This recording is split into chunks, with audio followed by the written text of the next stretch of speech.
Cook just outlined Apple's position on fake news, AAPL. Apple CEO Tim Cook thinks Google and Facebook are facing a much bigger and more dangerous problem than ads placed by Russia-linked groups during last year's election. Those companies, as well as several other big tech firms not including Apple, are under scrutiny for how their systems were allegedly exploited last year by Russia in an attempt to influence the election.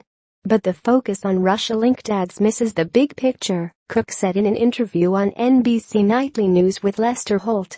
The much bigger problem is how these networks can and are being exploited to spread misinformation and propaganda generally, not just during election season. I don't believe that the big issue are ads from foreign governments.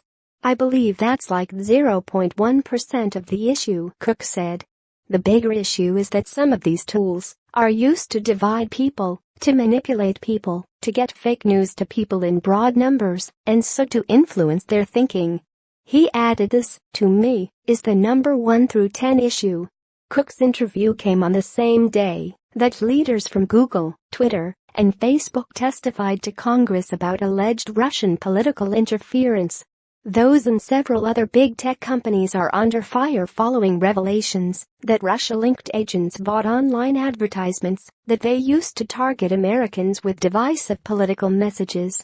Apple does not run a substantial advertising business, so it has dodged many of the questions that other big tech companies have faced.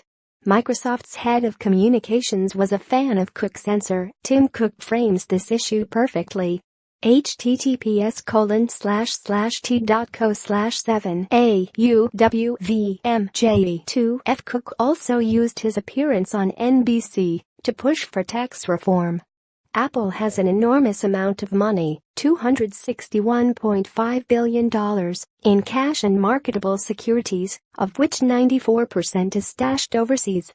Cook sees the current tax reform effort in Congress, which is almost certain to lower the taxes corporations pay on their foreign profits, as an opportunity to bring some of that money back to the United States. The biggest issue for corporations in this country is if you earn money outside the United States, which most companies increasingly will, Cook told NBC.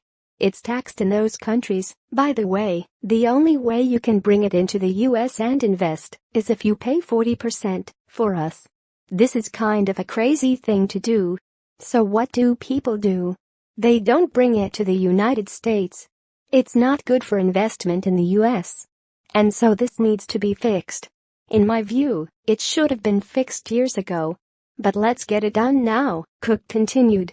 House Republicans are currently in negotiations over a tax reform bill that President Trump reportedly wanted to call the Cut Act. Washington policymakers have been wrestling for years with how to handle taxes on foreign earnings.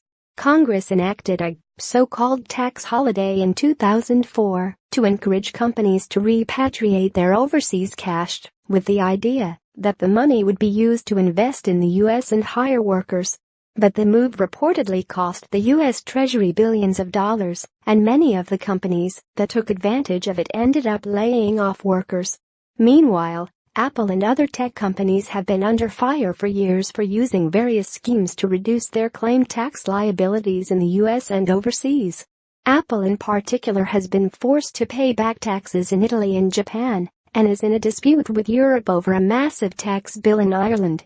Here are the clips from the interview with NBC. Justin, Apple CEO Tim Cook tells NBC Nightly News exclusively that the U.S. should reform the tax code now.